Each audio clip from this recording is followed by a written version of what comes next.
I wanted to talk a couple of minutes about Nick Saban here with some great audio from this past week. I mean, great. Anytime you get to see a coach talking to other coaches, which you normally don't get access to unless you go to a clinic or you hack into someone's Zoom, it's fascinating. And this will be no different. We're going to play the video in a couple of minutes. But let me just ask you a question. Let me frame it here. What would you do if you were a salesman or a saleswoman and your record in sales was consistently among the best in the company? Huge company, and you're either right at the top or near the top every single year. What would you do if you were like a runner? If you were a person who entered themselves in a bunch of those marathons and you were consistently placing right there near the top? Or if you're just working, I don't know, whatever you do, and you guys come around to performance review time, and for like the 9th straight year, your performance review is right there at or near the top of the company, what would you do? Your answer probably was not, I'd change everything. This is what really cements Nick Saban's legacy to me. I've spoken about this many times. I've spoken to him about it on this show before.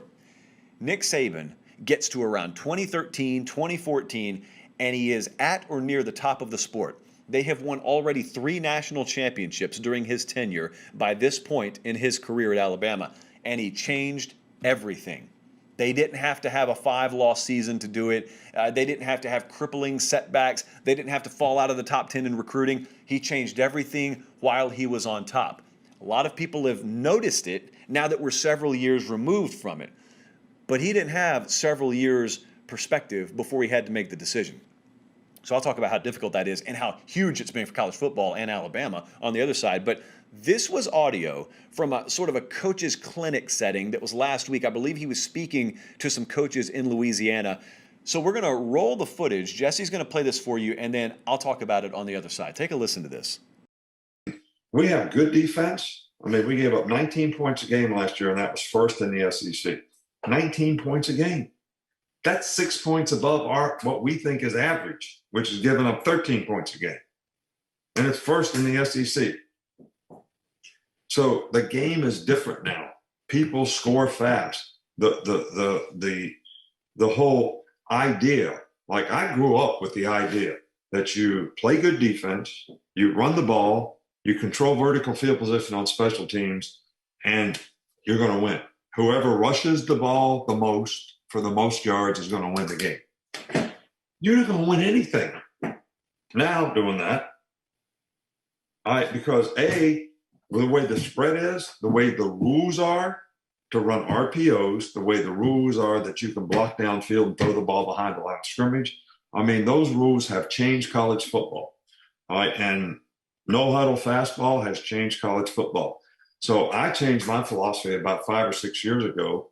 All right, and well, it was more than that. When Lane came here, we said we got to outscore him. I think that's some of the best audio that we get to hear because it's real. It's not a press conference setting. I'm not saying he's fake at press conferences, but I'm saying coaches have a certain guard about themselves in a press setting that they don't have when they're talking to their peers, when they're talking to other coaches. That's why I always love being in those settings if you can ever get yourself in one, and believe me, it's hard to do. And so you saw how animated he was. You saw how passionate and how in that moment he was. He's talking about something he cares about. It really matters to him. But I want you to, again, think about how hard that must have been. If you're running a lemonade stand, okay, and you got good sales, but then other lemonade stands come and set up on the corner, yeah, you may have to change some things about your operation, but it impacts a total of one person. It's you. It's your lemonade stand. You don't employ hundreds of people. You're not responsible for the futures of dozens to hundreds of student athletes. You don't have all that weight, not to mention the razor sharp, white hot spotlight focus of a massive fan base. Oh, and by the way, you're the most high profile coach and program in the sport. In a country that's rabid about that sport, you got all that attention, you got all that pressure, you got all that responsibility, and you decide we're on top of this sport, but my instinct is telling me I need to change everything. And he did it. And now they dominate to a level that they never had even dominated before. And keep in mind, that was a program that at this point had run off a string of 3 titles in 4 years at one point. That's legacy. That's what separates really good from greatest of all time. That's why that acronym exists. That's why you see the little goat emojis all over Nick Saban's face all the time, because that is the greatest of all time. Because not very many are capable of doing that. Even if their instinct tells them to, not very many people will be capable of pulling that trigger. What has it meant, though? You've seen what it's meant for Alabama, man. Alabama's rolling now. All Alabama did was keep winning. They just changed the way the scoreboard looks. Instead of beating you 27-13, now they can beat you 63-38 if they want to. It feels like they're vulnerable only because you've grown accustomed to seeing Bama dominate defensively. And now, Lane Kiffin nearly hung half 100 on them. Doesn't matter because you couldn't hold them under 60. So it really doesn't matter, does it? And so now what does it mean for college football? That's what I want to talk about. We've played, or heard at least, I don't know, Colin, if we played it on this show a whole lot, but we've heard several times now, dozens of times, that old quote, that old soundbite from Nick Saban back in, ironically, around this time. It was a little bit before this time, where the RPO was really proliferating itself through the SEC, and Nick Saban did not like it. And the reason he didn't like it is, as he mentioned there, it really changed the rules or made the rules unenforceable. The 3 yards versus 1 yard down the field and RPO and linemen downfield throwing the ball and all that stuff that some of these RPO coaches fought against. They tried to get the rule changed a little while ago.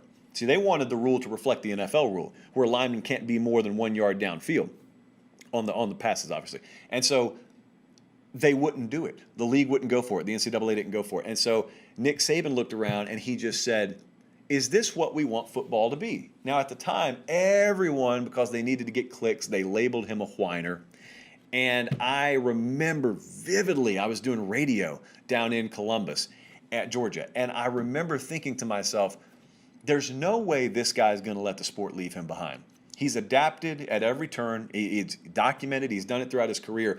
There's no way he's going to let the sport leave him behind. And the reason you could rest assured that wasn't going to happen is because he can recruit at the highest level in the sport. So there's no way he's going to have access to any kind of athlete he wants and not get the best kind of athlete to play the best kind of ball that's best suited to winning in modern day college football. So what he was doing there, basically, as it turns out, was serving a warning to the rest of college football that college football should have listened to. Because to be honest, back in the day, you had a shot. You had a much better shot to me at beating Alabama. Alabama was built like a bowling ball, essentially. Nick Saban did not want to put all of the focus of his entire team on the quarterback position, kind of like it is now. And the reason is because he thought he could build such a physically superior roster that I will just build a machine that leans on you for 4 quarters, and we will disassemble you, we'll kind of crush you, we'll suffocate you, but it won't be, it won't be like it looks now, because we won't have that kind of dynamic quarterback play. Well, then as the sport started to change, Nick Saban looked, and he was never incapable of doing that. What folks were doing in the Big 12, for example, Alabama was never incapable of doing that. They were unwilling to do that because they had access to a bunch of 300-pound defensive linemen who could also run sideline to sideline. Why in the world would you voluntarily play that style of ball, which, by the way, was not winning a bunch of national championships? He wanted to play the style that was winning championships. But when the sport started to change, he looked around and said, we're fully capable of doing that, whether you realize it or not. It's not a great mystery what you guys are doing. I mean, you got Mike Leach wandering around out there at Texas Tech with a playbook about the size of my driver's license in his hand. You can't possibly think that this is too complex for us to figure out. I can figure it out. Do you want me to run my football program that way? And there was silence, which was taken by him as a complicit yes. And so now he just changed everything he does. And so now, whereas you used to be able to, if you could turn Alabama over a couple times, they did not have the dynamic quarterback play that it takes to come back in games.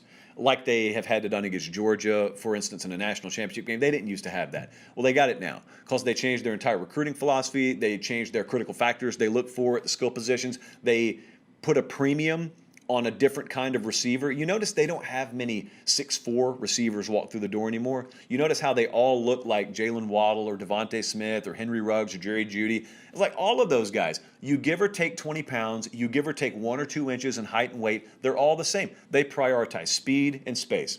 That's all they prioritize. They don't care if you can win a jump ball because they don't really have many of them. They can outrun you. They just recruit a bunch of racehorses instead of a bunch of really, really tall, superior athletes. That's how they do it now. And so that's what they wanted the game to be, I guess. But now, as it relates to the sport moving forward, now you wonder, how do you get an edge on them? Because everyone's looking for an angle. Everyone's gunning for them. They've been gunning for them for like a decade. So now how do you get an edge on them? The answer is, I don't know. Because the last remaining edge that I thought you could get is taking advantage of the fact that they don't have a dynamic offense. Well, they've got one now. So now what do you do? But here's the other thing as we move on here. The other thing that it screams to anyone in that organization is this guy really practices what he preaches. Because I guarantee you, he's always talking about doing your job, doing your job, doing your job. And he's always telling someone, your performance review and my attitude towards you will be solely based on whether you're doing everything in your job responsibilities that it takes for us to win. That's how I'm going to grade you. It doesn't matter if you like what I ask you to do. You need to trust that what I'm asking you to do is for the betterment of this organization. It's one thing for an employee to get orders from a boss and to say, man, he's asking me to do something I don't want to do.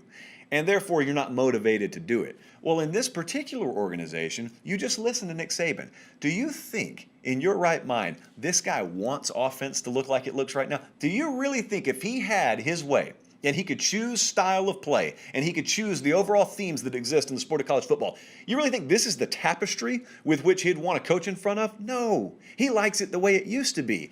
But yet, this is the example. This is why the employees there in that organization are willing to run through a brick wall for the guy and do whatever they're asked to do, even if they don't want to do it. He himself is doing something he really doesn't want to do. And so if the leader of the organization is willing to do something he doesn't really feel like doing for the sake of the betterment of the program or the organization, then how in the world are you supposed to be any different? That's the beauty. That's legacy. That's why that's the best.